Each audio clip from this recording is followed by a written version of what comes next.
بسم اللہ الرحمن الرحیم۔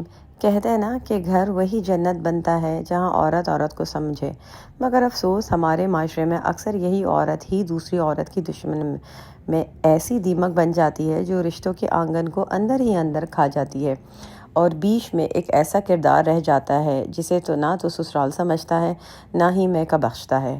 وہ کردار ہے مرد، جو دن رات کی محنت، زمانے کے تانے اور اپنوں کی توقعات کا بوجھ اٹھائے اپنے وجود کو چکی کے دو پارٹوں میں پستا رہتا ہے۔ ساس اور بہو کی جنگ میں محض نسلوں کا ٹکراؤ نہیں، بلکہ وہ انا، ضد اور احساس برتری کا کھیل ہے جس میں دلیلیں نہیں، الزامات بولتے ہیں، اور نند جو کبھی پیار کا پیکر ہوا کرتی تھی اب بھائی کی بیوی کو اپنے بھائی کی دل پر ناجائز قبضہ سمجھتی ہے۔ دوسری طرف بیوی خواب لے کر بیاہی جاتی ہے، جب دیکھتی ہے کہ اس کے شوہر ہر بات پر امی نے کہا ہے، باجی ناراض ہو جائیں گی، بہن کی عزت بھی ضروری ہے، کی تسبیح پڑھتا ہے تو وہ بھی دل میں کینہ پال لیتی ہے۔ 100% اب سچ پوچھیں تو مرد کو بیوی کی محبت بھی درکار ہے اور ماں کی دعا بھی، مگر جب بیوی اس کی ماں کو ظالم عورت کہے اور ماں بیوی کو چالاک بلا پکارے تو مرد کے دل میں محبت، عزت اور وفاداری کا کون سا پیمانہ بچے گا؟ وہ بیچارہ تو محض ایک کمبل بن جاتا ہے جسے دونوں طرف سے کھینچا جاتا ہے، اور نتیجہ یہ ہوتا ہے کہ یا تو وہ خود کو ناکارہ محسوس کرنے لگتا ہے یا پھر سنگ دل بننے پر مجبور ہو جاتا ہے۔ طلاق کے کیسز بھی آنکھیں کھولنے والے ہیں، ان کے پیچھے چھپی کہانیاں روح جھنجھوڑنے والے ہوتے ہیں۔ اکثریت کیس میں گھر ٹوٹنے کے جڑ اگر واقعی عورت سے دشمنی ہے تو سوچنا پڑے گا کہ معاشرتی تربیت کہاں غلط ہو رہی ہے۔ کیوں ماں بیٹے کو سکھاتی ہے کہ بیوی کو دباؤ، اور کیوں بیوی کو سکھایا جاتا ہے کہ شوہر کو قابو میں رکھو؟ ادب کہتا ہے کہ رشتہ وہی خوبصورت ہوتا ہے جو نرم لہجے، سلیقے اور قربانی سے سنوار جائے، مگر افسوس ہمارے گھروں میں رشتے ضد، انا اور سازش کے بیچ میں اگائے جاتے ہیں۔ ایسے میں مرد اگر بیوی کا ساتھ دے تو زن مرید اور کتا کہلاتا ہے، اور اگر اپنی ماں بہنوں کا ساتھ دے تو ظالم، ظرف سے عاری اور غلامی میں جگڑا ہوا قرار پاتا ہے۔ دونوں طرف سے تانوں کی بارش، الزامات کا طوفان اور جذبات کی کھینچا تانی اسے تھکا دیتی ہے۔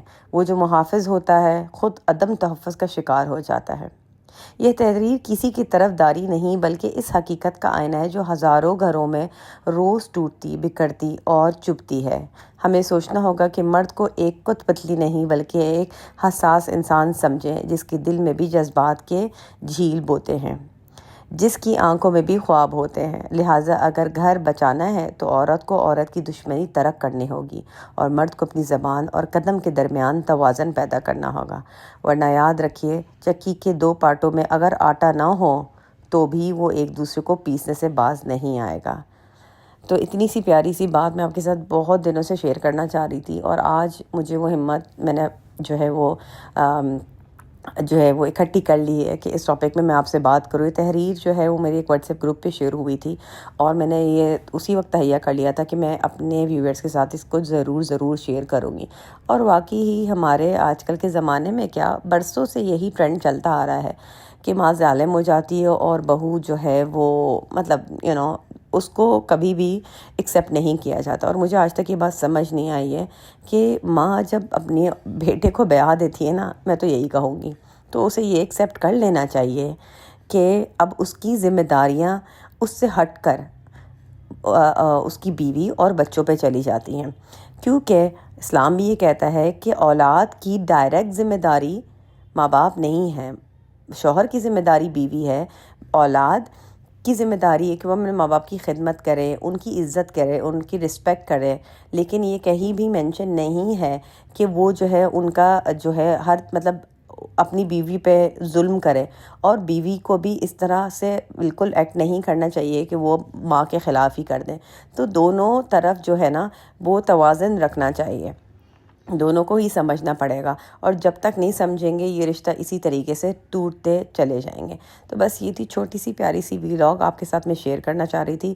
اگر کوئی بات سمجھ آئی ہے تو مجھے کامنٹ میں لکھ کے بتائیے، اور آپ اپنا جو واقعہ ہے میرے ساتھ شیئر کر سکتے ہیں۔ تو نیکسٹ ویڈیو میں اس کے اوپر بھی ڈسکشن کروں گی کہ کون کس طریقے سے اپنی زندگی کو چلا رہا ہے۔ یقین مانیں ہم سب ایک دوسرے کی زندگیاں ہم سب گھس رہے ہیں، ہم سب اس پریشانی میں مبتلا ہیں، اور یہ پریشانی مجھے ایسا لگتا ہے کہ کبھی ختم نہیں ہوگی، کیونکہ ہم صرف اور صرف جو ہے وہ ایک دوسرے کو نیچے گرانے میں، ایک دوسرے کو بے عزت کرنے میں لگے ہوئے ہیں۔ ہمارے پاس دین ہے، ہمارے پاس قرآن ہے، ہم مسلمان ہیں، لیکن ہم اس کو پڑھنے، اس کو سمجھنے میں اور اس کو اپنے اوپر انویسٹ کرنے میں ٹائم نہیں لگاتے، اور فضولیات کے پیچھے یہ جو ڈرامے بن رہے ہیں نا، ڈرامے دیکھ دیکھ کے ہم سب ڈرامے ہو چکے ہیں ٹو بی ویری آنیسٹ۔ ڈراموں کو فالو کرتے ہیں کہ ڈرامے کیا ہو رہے ہیں، بجائے اپنا وقت ان چیزوں میں ضائع کریں۔ خاص طور پہ ساسوں کو، ان کو چاہیے کہ وہ اپنے اوپر قرآن کو ٹائم دیں، اس کو سمجھیں کہ آخرکار دین اور قرآن کہتا کیا ہے۔ یہ بہت ضروری ہے، ہمیں اپنے کلچر کو چینج کرنے کی ضرورت ہے۔ خیر جناب، اگر میری ویلاگ پسند آئی ہے تو اسے پلیز لائک کیجیے گا، چینل پہ فرسٹ ٹائم آ رہے تو سبسکرائب ضرور کیجیے گا۔ تو پھر ملتی ہوں اپنے اگلے ٹاپک میں ایک زبردست سی کوئی ڈسکشن کے ساتھ۔ جب تک کے لیے اپنا بہت خیال رکھیے اور مجھے اجازت دیجیے۔ اللہ نگہبان۔